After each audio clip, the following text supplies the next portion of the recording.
And welcome to this YHC Exclusive. I'm with the one and only Meadowlark Lemon here at the Pickett Diner here on the square in Pickett. And Meadowlark, we really appreciate the time you're spending with us today. Well, thank you. It's good to be here. Sure. And you've got quite a story in your background, of course, spending many years with the Globetrotters. Many know you from that. But you're doing a lot of work in ministry now, traveling the country doing ministry work. So we'll just talk a little bit about it all. Let's talk first about your childhood, where you grew up, and just how you came about. Well, I grew up in Wilmington, North Carolina. It's a little town right on the ocean. We're known for our athletics there. All of the universities and colleges up in around Raleigh and Durham, and where we were just it's way below sea level, but we were right on the ocean. So I lived on the north side of town, and Michael Jordan, he lived on the south side of town. I was about to say there's another gentleman that came up pretty good in North Carolina. So when I came up, they had all of the billboards, they had my picture on it, and there were several other professional football players who came out of there who went in the NFL also. But I had my picture all over everything. And then Michael comes along. Not only did he get his picture on the billboard, but they named a highway after him. When I was down there last year, I told them I was before Michael and I want my highway. Right. So they haven't given me my highway yet, but I guess it's going to come. Yeah, seniority counts, right? Yeah, and both Michael and I and several of the other athletes that come out of there, we're in the Wilmington, no, we were in the North Carolina Hall of Fame. We're in the Wilmington Hall of Fame, and we have our footsteps and our handprints right on the Riverwalk down there. So Michael and I, we kind of made a name for ourselves. Sure, of course. And of course, you grew up, you spent all your growing up there in Wilmington? Oh, yes, my whole life there. And when I was, I left there when I was 18. I went to college for 2 weeks, and I was inducted into the armed forces. Before I went in, I had a tryout with the Globetrotters, and I never played before more than 200, 300, 400 people. But I had my tryout in front of 15,000 people, which was a culture shock. Right. Yeah, but I made up my mind that I was going to make that team when I was a youngster. I'm going to make the team. That's quite a story, what you did with the Globetrotters, but what made you think that, because, the Globetrotters is, the things that they do are just unbelievable. So how did you basically assess yourself to the point where you could become one of those skilled players such as the Globetrotters? I started working at that at the age of 11. Really? You got a good start then. Yes, diligently. I worked at it day and night, daydreamed in school, and my teachers saw me daydreaming a lot of times, and they kind of called me back to reality. When I was in the 7th grade, another friend and I, we made the high school football team. And my other friend, he had big feet. He was punting then at 60 yards. And I was catching passes with one hand. And when the coach saw that, he started licking his chops. He said, "Oh man, we got something here." They just won the championship. And he asked me, he said, "Son, who's your homeroom teacher?" I said, "Mr. Bryant." He said, "No, your homeroom teacher." I said, "Mr. Bryant." He said, "Well, what grade are you in?" I said, "The 7th." He said, "Oh man, you got to come back in 2 years." And what happened with Wallace, the punter, he never made it. After that, he dropped out of school, family problems, and I just stuck with it. And I knew the direction that I wanted to go in, and I never veered from it, the right to the left. And football was my better sport, but in time, that's when basketball took over. Okay, now, once you went up to try out for the Globetrotters, where was your career at in athletics at that point when you were going for that tryout? So what kind of career did you have in sports already? Well, I was like an All-American football player, All-American in basketball, what was equivalent to that at the time.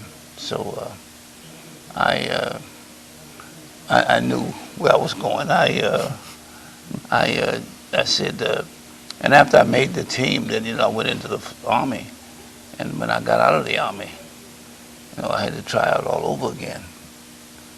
And we had 125 players, only about 4 spots open. And I knew, hey, I'll make this team. And I've been blessed. And the thing that I've been able to do, I know that it was a calling that I had on my life to do just that. And as time went on, I had a calling also to come into the ministry. And all of these things began to work hand in hand, like being here at this time. And tomorrow night I'll be back here. It's just a calling. People ask me about the long hook shot and all of that. It was a gift that I had, because it was shooting from as far out as I shot the ball. It was difficult. And You would do that at what, half court? Is that what you did that from? Well, it's a little farther than half court, Really? because I did it from the side, on the other side of the half court line. So it was a little farther than half court. Several months ago, I saw an old tape of me shooting. I said, did I do that? Did I do that from way down there? Because it was, and the percentage that I had, I don't think you could do that. So it had to be a calling and a blessing on a person's life. Didn't you convert over half, well over half Oh yeah. of your percentage on that long hook shot? Well, that was about 70%. Wow. So we also started the 3-point shot from that, and from the 3-point line, it was more like 80%. From the corner, which is a little closer, it was more like 85, 90%. Wow. Unreal. And you've attributed that mostly to being a gift, from God, being able to do such things. Totally, because it's impossible to do. And you just don't jump out there and do things like that. It's an impossibility. But the Bible says all things are possible with God. And that's basically what was done through you, is just that remarkable of a feat doing that. And no, it hasn't really been duplicated since, to my mind. No, it has not been duplicated, but that's the way the world is. That's the way things work. Sure. All we have to do is stick with it. Just because you have talent to do something, it doesn't mean you don't have to work. And I work real diligent and real hard at it every day. People ask, well, how much practice did you do? Well, I never stopped. How much practice did you not do? That's probably the better question. Yes. So how many years did you spend with the Globetrotters? 26. 26 years. Yeah. Wow. That's a long time. It is. That's a lifetime. It is. I'm 28 myself, so I can't imagine doing that all that time. Yes. So that's quite remarkable. And, since you left the Globetrotters, which was what, back in was it the 80s you left the Globetrotters? 80s, well, I came back for 93. Okay. Yeah, and that made up the 26 years. Okay, so talk a little bit about that transition from leaving the Globetrotters. What was your next move in your life? So talk a little bit about that transition. Oh, my transition was it was big. It was scary also. I started another team called the Bucketeers. At the same time, I was working in Hollywood. I was doing movies, situation comedies. I have 3 albums out. I did 30 commercials. So I was just moving pretty rapidly and playing basketball all at the same time, which was very, very difficult. So I stayed on the move, and I'm really happy that I did, because A lot of experiences there. not only that, but it kept me in physical shape. Mm-hmm. A lot of my friends that I see now, they, especially the football players, they can barely walk. Yeah. And a lot of the basketball players, the pounding daily. Mm-hmm. They didn't stay in shape, so they're not in real good shape now. A lot of them. Yeah. Well, a lot of those old players didn't have near the equipment or the, Well, no, any kind of the. Well, you don't need a whole lot of equipment. It's just that. You can get out, you can run, you can do your sit-ups, push-ups. Not near the training involved in the recovery when it comes to things like that. Yeah, what it is, I used everything I had. There were times when the big gallon cans of milk that you get, when they were empty, I fill them up with water, use them as dumbbells. Mm-hmm. So my first basket was a carnation milk can for my ball, a coat hanger, and an old onion sack. That's how I got to. It's where your heart is. Albert Pujols, he didn't have a baseball glove until he came to America. Mm-hmm. And he was drafted like 125. That's on the way on the tail end. Mm-hmm. And here's a man with nothing who became, at one point, probably still is the best baseball player in the world for our time. Sure, of course.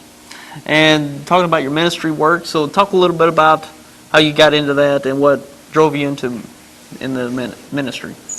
Again, that's a calling. Anyone out there who want to be in part of the ministry, if you're not called, if you don't have a calling on your life, I would suggest not to get into it, because it's not what everybody think it is. It's a lot of dedication, a lot of hard work, a lot of people that you have to help. For instance, there were times, and I fly a lot, going through the airport, somebody have a need, and they stop me. Man, you got to pray for me. I said, yeah, I'm going to catch the airplane. I'll pray for you when I get on the airplane. No, you got to pray for me now, right now, because I need some help.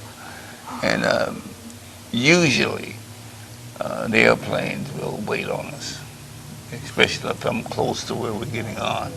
And people see me praying for somebody, praying with them. They'll hold the airplane up for a couple of minutes. And these are the things that you have to do because of the calling that you have on your life, and you have to give up a lot of things at the same time. I had one of the gang members a few years ago who got a job, and he said, well, I don't have a way to get to the job, and if I don't get a way to get to the job, I'm going to do something crazy. I said, no, man, don't do anything crazy. I had a couple of cars, and I gave him a Cadillac. Gave him, here's the keys, go for it. Wow. That's awful nice. But this is what we do sometimes, and I've seen other people do it, day in and day out. because of the calling. The pastor that I was with on Sunday morning, he said a man stopped him, and he was in a hurry. He said he was hungry, could he give him a couple of bucks? He said, all I had at the time was $1 in my pocket, and I was in a hurry. But what I did was, I just said, here, take this $1, and I don't want you to buy alcohol or drugs with it, because this is all I have. He said, and a couple of days later, he saw the guy, and he told him, he said, man, I thank you for the $1. He said, because I was hungry, man. I got myself some powdered donuts from across the street over there. Wow. So how long have you been in ministry work now? Since about 84, almost full So you time. made a pretty quick transition from, athletics into the ministry. Well, it's they're all the same. Yeah, true. The dedication that we have, it's the same. And when you look into it deeply, most ministers are pretty good athletes. Mm-hmm. That's how it works that way. I have no idea, but that's what I've seen. Sure. And of course, you've got to travel the country quite a bit. Ours is international. International. So we're talking about worldwide. Then. Yes. All what right. you're talking about, yeah. Because if you're on television at all, it will reach the world like it is today. Sure. So what's some things that in your time in the ministry, worldwide even, some of the developments you've seen in your years in the ministry work? Well, a lot of times, but what we're doing right now, we're doing a lot of fundraisers for a lot of different groups of people. We're up in Paraguay now, doing a fundraiser up there for a ministry up there who help young boys and young girls, young people who've taken a step too far to the left or to the right. Young girls who've gotten pregnant. They have a program up there that's second to none. I think it's something like Family Life or something like that. A life family or something. Anyway, it's a good program, and we're helping them to raise money for this now with our basketball team, and we help high schools who. This is the greatest country in the world, and a lot of times right now, in high schools, the young athletes have to pay to play. Mm-hmm. That ought not to be, so we go in and we help them raise money. Sure. So a lot of activity, giving back, giving people more opportunities to do with their life. God has blessed us, so it's time that we give back to those who are hurting. Sure. And with the, it's not just necessarily the gang members now that's out there, but it's the bullying. Never heard of this before. Kids bullying each other and fighting in the streets for no reason at all. Sure. So this has to stop, and because that's not a good thing to do. Okay. So what's your plans? I know you're doing things all the time, but what's your plans on down the road, whether it be ministry work or anything else? What do you see in the future for yourself? Yeah, it's all, just about everything that you can name. Whatever, if there's a calling on something, we do it. If there's a need, we try to fulfill that need as best we possibly can if we're called to that particular lead. A lot of people have their own vision, and they want to pull you into their vision. It may not be your vision, so you got to really realize, hey, what is yours and what isn't. Right. Okay, so there you are, Meadowlark Lemon, the one and the only, and got a lot of work left to do. He's always busy, and I'm sure you'll do a lot of great work here in the country, not only here, but worldwide. And with your influence, a lot of attention, you can certainly gravitate towards people, and that's a good thing, being able to reach people. Let's just hope that we can continue to do what we're doing, because, like I said, this is the greatest country in the world, and we have to take care of it. Sure. Meadowlark Lemon, appreciate your time, and good luck with everything going forward. Thank you so much. All right.